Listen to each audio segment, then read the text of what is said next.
My name's Piper, and I guess it all started when I was born. My folks, they had this weird joke about me being a rich girl with my own house. Didn't make any sense to me back then, and I didn't think much of it. Mom and Dad, they were trying for another kid after me. But it never worked out. Mom kept losing the babies, and I could see it was tearing her up inside. I was just a kid, maybe 6 or 7, when I first noticed how sad she'd get sometimes. I didn't understand then why it mattered so much. I was happy being an only child. I got all the attention, all the toys, but looking back I can see how much it hurt Mom not to have another baby. Life went on like that for a while. Me, growing up, not really understanding the undercurrents in our family. Mom and Dad, putting on brave faces but struggling behind the scenes.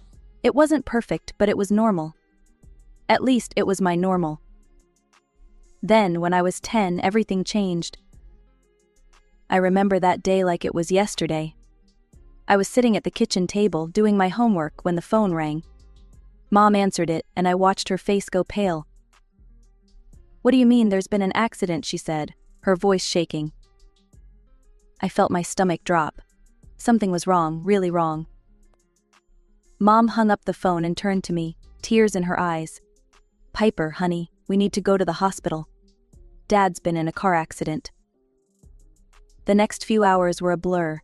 The hospital waiting room, the smell of disinfectant, the doctors with their grim faces, and then, the news that turned our world upside down. Dad didn't make it. The funeral was awful. All these people I barely knew, telling me how sorry they were, how Dad was in a better place now. I didn't want him in a better place. I wanted him here with us. After the funeral, things got weird. Dad's parents, my grandparents, started coming around a lot more. They'd always been nice, but now they were practically living at our house. They'd bring food, help Mom with the bills, take me out for ice cream. Mom, she was a mess. Some days she wouldn't get out of bed. Other days she'd be manic, cleaning the house from top to bottom or rearranging all the furniture. I never knew what to expect when I came home from school. One day, about 6 months after Dad died, I came home to find Mom all dressed up. She was wearing makeup for the first time in months, and she'd done her hair. "Piper, honey," she said, a weird, forced cheerfulness in her voice. "I've got some news. I've met someone. His name is Tom. He's very nice. I think you'll like him." I didn't say anything. I couldn't. It felt like a betrayal, like she was trying to replace Dad. But I could see a spark in her eyes that I hadn't seen in months, and I didn't want to be the one to snuff it out. It didn't take long for Mom to bring Tom home. One day I came back from school, and there he was, sitting in Dad's chair like he owned the place. "Piper, this is Tom," Mom said, all smiles. "He'll be living with us now." From that day on, everything changed. Tom started setting up his own rules like he was the boss or something. But what he did next, I'll never forget. One Saturday morning, I woke up to find Tom in the living room, a big trash bag in his hands. He was going around collecting all the photos of Dad. "What are you doing?" I asked, my voice shaking. Tom barely looked at me. "Getting rid of old stuff. Your mom agreed it's time to move on." I couldn't believe it. I watched as he shoved photo after photo into the bag. Pictures of Dad and me at the beach, Dad teaching me to ride a bike, our last family vacation. When he was done, Tom thrust the bag at me. "Take this to the trash, will you? I'm your father now, the only father you need. It's time to forget about the past." I grabbed the bag and ran out of the house, tears streaming down my face. I didn't stop until I reached my grandparents' house. Grandma opened the door, took one look at me, and pulled me into a hug. "Oh, Piper, what's wrong?" Between sobs, I told her and Grandpa what happened. They were furious. "How dare she?" Grandpa growled, picking up the phone to call Mom. I could hear Mom's voice on the other end, getting louder and angrier. "If you're going to lecture me about how to live my life, maybe you shouldn't see Piper anymore." She hung up, and that was that. When I got home, Mom was waiting. "Honey, we need to move on. Tom is your father now. You need to call him Dad." From then on, every time I called Tom by his name, Mom would correct me. "Dad," she'd say, giving me a pointed look. "You mean Dad." I felt so alone. It was like I'd lost both my parents, not just Dad. Mom was different now, always trying to please Tom and his precious rules. Then, out of the blue, Tom's son from his first marriage showed up. Jake was a few years older than me, and Mom fell all over herself trying to make him feel welcome. "Jake, why don't you take Piper's room?" Mom suggested one day. "It's the biggest, and you need your space." So, just like that, I was moved to a tiny room that used to be Dad's office. I watched as they repainted my old room, bought new furniture, and treated Jake like he was some kind of prince. One night, I overheard Mom and Tom talking. "I'm so glad Jake's here," Mom was saying. "It's good for Piper to have a brother figure." Tom grunted in agreement. "Yeah, Jake's a good kid. Unlike some." I didn't need to hear the rest to know he was talking about me. I curled up in my bed, feeling more alone than ever. This wasn't my family anymore. This wasn't my home. Things at home got worse after Jake moved in. Mom started sending me to my grandparents more and more. At first, it was just weekends. Then it was every holiday and school break. I didn't mind at first. It was a break from Tom and Jake, and Grandma always made my favorite cookies. But then one day, Mom sat me down with this weird smile on her face. "Piper, honey, I've been thinking. How would you like to live with Grandma and Grandpa full-time? Well, they love you so much, and you always have such fun there. Don't you think it would be nice?" I couldn't believe what I was hearing. But this is my home. I want to stay here. Mom's smile faded. "Piper, don't be difficult. This is what's best for everyone." I wanted to scream, to cry, to beg her not to send me away, but I could see in her eyes that her mind was made up. A week later, Mom dropped the next bomb. "I've enrolled you in a new school," she said casually over dinner. "It's closer to your grandparents' house. It'll be more convenient for everyone." And just like that, my whole life was turned upside down. I had to say goodbye to my friends, pack up my room, what was left of it after Jake took over, and move in with Grandma and Grandpa. The new school was awful. I didn't know anyone, and everyone already had their friend groups. I'd sit alone at lunch, missing my old friends and wondering what they were doing without me. The stress of it all started getting to me. I couldn't sleep, I lost my appetite, and I started falling behind in class. Grandma noticed and got worried. "Piper, dear," she said one day, "I think it might help if you talk to someone about all this. I've made an appointment with a psychologist." So, I started seeing Dr. Roberts every week. At first, I didn't want to talk. What was I supposed to say? That my mom didn't want me anymore? That I missed my old life so much it physically hurt? But Dr. Roberts was patient. She'd just sit there waiting for me to be ready, and eventually the words started coming out. "I don't understand," I sobbed one session. "Why doesn't she want me anymore? What did I do wrong?" Dr. Roberts handed me a tissue. "Piper, this isn't your fault. Sometimes adults make choices that hurt the people they love, even if they don't mean to." It helped a little, talking to Dr. Roberts. But it didn't change the fact that Mom barely visited. She'd show up on major holidays, armed with presents and forced cheer, but she never invited me back home. High school graduation day. I stood there in my cap and gown, searching the crowd for a face I knew wouldn't be there. Mom hadn't come. Not that I was surprised, but it still hurt like hell. Later that night, as I was helping Grandma clean up after the small celebration they'd thrown for me, my phone rang. It was Mom. "Hey, Piper," she said, sounding distracted. "Congratulations. So what are your plans now?" For a moment, I felt a spark of hope. Was she actually interested in my life? "I got into State University," I said, trying to keep the excitement out of my voice. "I'll be moving to the city in the fall." "Oh, that's wonderful," Mom exclaimed, sounding genuinely happy for the first time in years. "The city, huh? That's great." But as she kept talking, I realized she wasn't excited about my achievement. She was excited that I was leaving town, getting further away from her. College was different. For the first time in years, I felt like I could breathe. No one knew my sad backstory. I was just Piper, the girl from a small town, trying to figure out life like everyone else. I made friends, joined clubs, even went on a few dates. But I never brought anyone home for the holidays. How could I explain my situation? Oh, I live with my grandparents because my mom didn't want me anymore. Yeah, that'd go over well. I'd visit Grandma and Grandpa during breaks, but I never went to see Mom. She never invited me, and I was done trying to force my way into her life. 4 years flew by, and suddenly I was graduating again. This time, Grandma and Grandpa were there, beaming with pride. But Grandpa looked tired, older than I remembered. A month after I moved back home, Grandpa passed away. It was a long illness, the doctors said, but it still felt sudden to me. One day he was there, telling his corny jokes, and the next, he wasn't. After that, it was just me and Grandma. I got a job in town and tried to take care of her, but she was getting frailer by the day.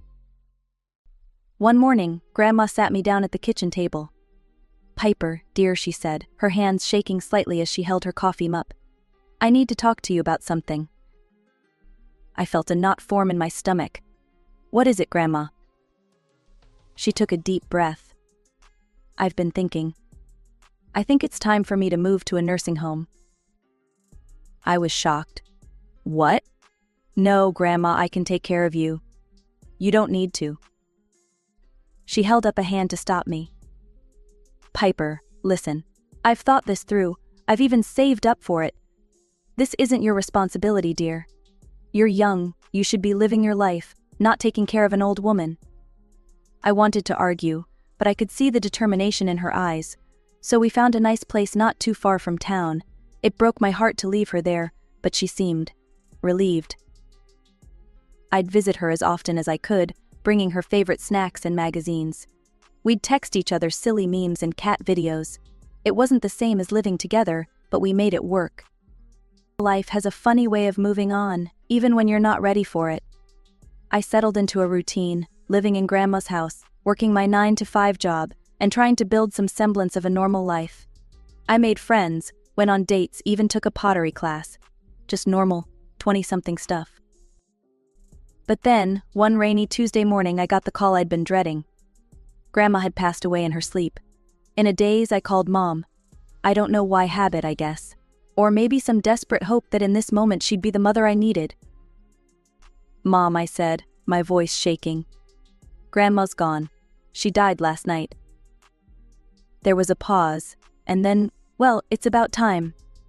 That nasty old woman lived long enough." I couldn't believe what I was hearing. "Mom, how can you say that?" "She was your mother-in-law. She took care of me when..." "When what?" Piper. Mom cut me off. "When I couldn't.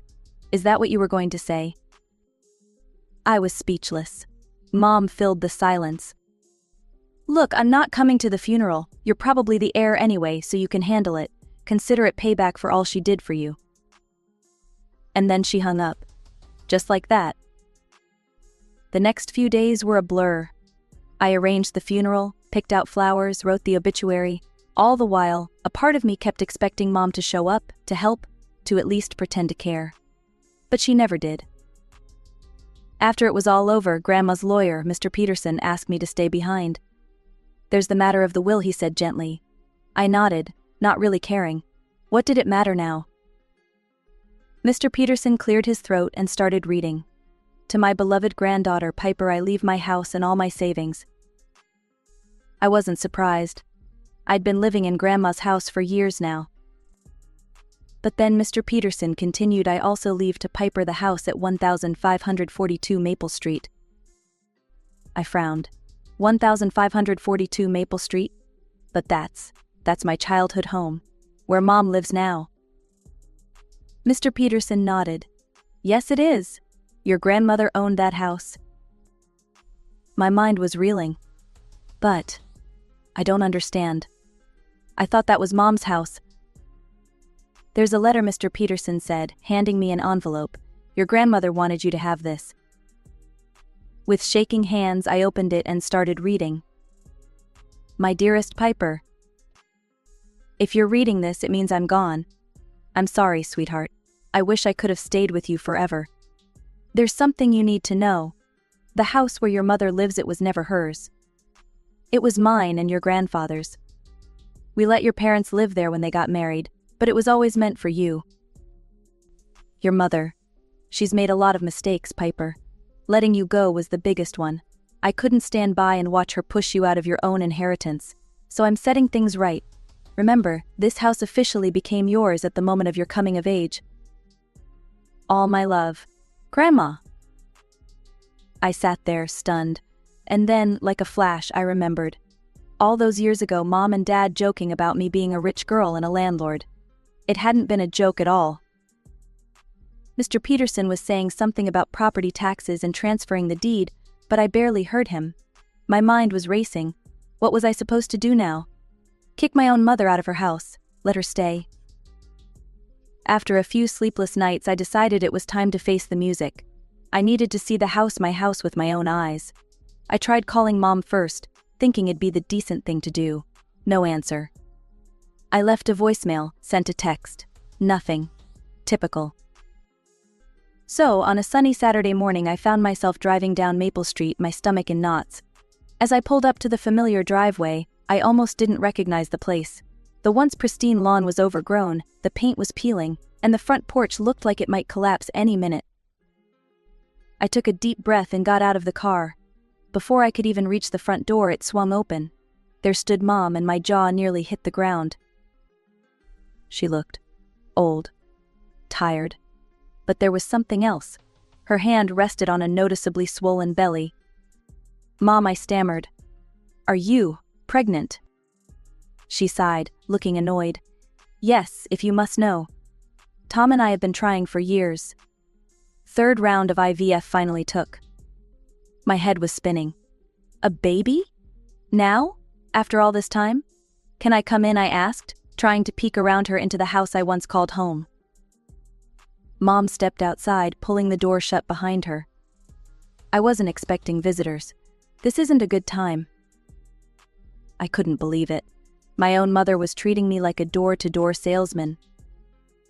Fine, I said, my voice harder than I intended. We can talk out here. I reached into my bag and pulled out the copy of Grandma's will. Mom, there's something you need to know. About the house. Grandma left it to me in her will. It belongs to me now, legally. She laughed, a harsh, ugly sound. You're out of your mind. This is my house. Mine and Tom's. I shook my head. No, Mom. It's not. It never was. Grandma and Grandpa let you live here, but it was always meant for me. I could see the realization dawning on her face, quickly replaced by rage. You ungrateful little trash, she spat. After everything we've done for you. Everything you've done for me, I interrupted, my own anger finally bubbling over. You threw me away, Mom. You chose your new family over me. She opened her mouth to argue, but I pressed on. Look, I'm not here to kick you out. But you need to start paying rent. It's only fair. Mom's face turned an alarming shade of red. She started screaming, hurling insults and curses at me that I never thought I'd hear from my own mother's mouth. The commotion must have attracted Tom's attention because suddenly he was there, looming over me with a face like thunder. What the hell is going on here, he demanded. Mom, still seething, pointed at me. She says the house is hers, that we need to pay her rent. Tom's eyes narrowed. He took a step towards me, his voice low and menacing. Listen here, you little shit. This is our home. If you think you can come here and threaten us. I backed away, suddenly very aware of how alone I was. I'm not threatening anyone, I said, trying to keep my voice steady. I'm just telling you the facts. We can talk about this like adults, or we can let the lawyers handle it. Tom took another step forward. Get off my property before I call the cops. I retreated to my car, my hands shaking as I fumbled with the keys. As I drove away, I could see Mom and Tom in the rearview mirror, still yelling. After that confrontation with Mom and Tom, I felt sick to my stomach. I didn't want to fight, didn't want to cause trouble. Maybe I should just let it all go, I thought. Forget about the house, forget about the inheritance. It wasn't worth tearing apart what little family I had left. But then, a couple days later, all hell broke loose. I was scrolling through Facebook on my lunch break when I saw it. A post from Mom, shared by Jake, my stepbrother. My blood ran cold as I read. Please pray for us. My ungrateful daughter is trying to kick us out of our home. I'm 5 months pregnant and she wants to make us homeless. How could she do this to her own mother? The comments were flooding in. Relatives I hadn't spoken to in years, old family friends, even some of Mom's coworkers. All of them outraged on her behalf, calling me every name in the book.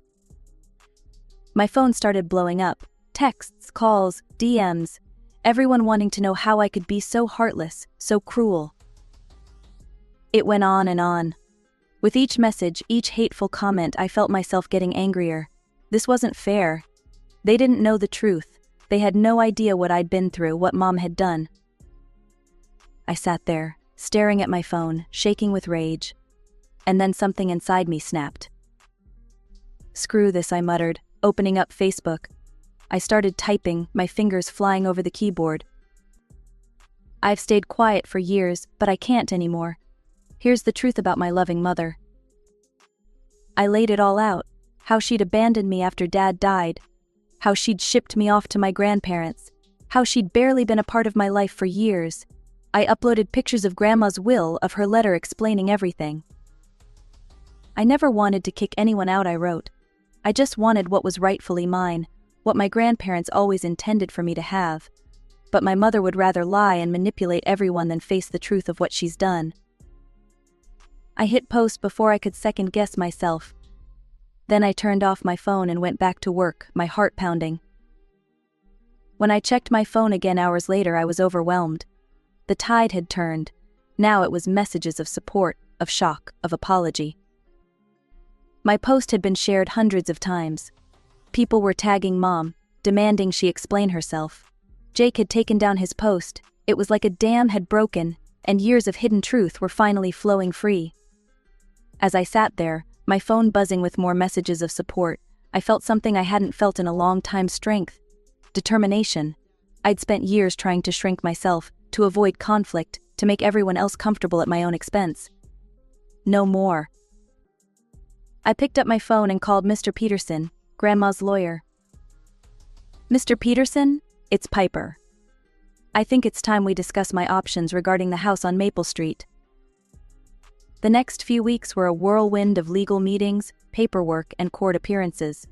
Mr. Peterson was a godsend, guiding me through the complex process of reclaiming what was rightfully mine. "We're not just going after the house," he explained one day.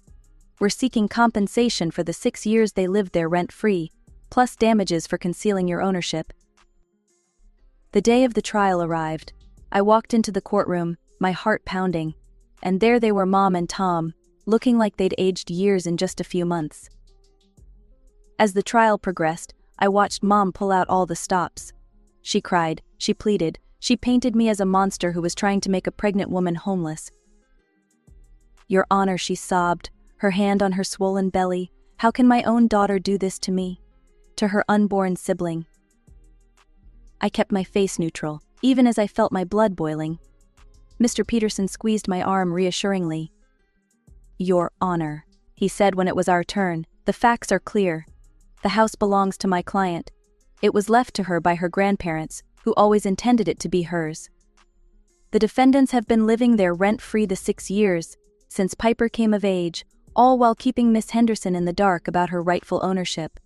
The judge listened carefully, asked questions, reviewed the evidence, and then, finally, he made his decision. "The court finds in favor of the plaintiff," he announced. "The defendants are to vacate the property within 30 days and pay compensation for back rent and damages." I let out a breath I didn't know I'd been holding. We'd won.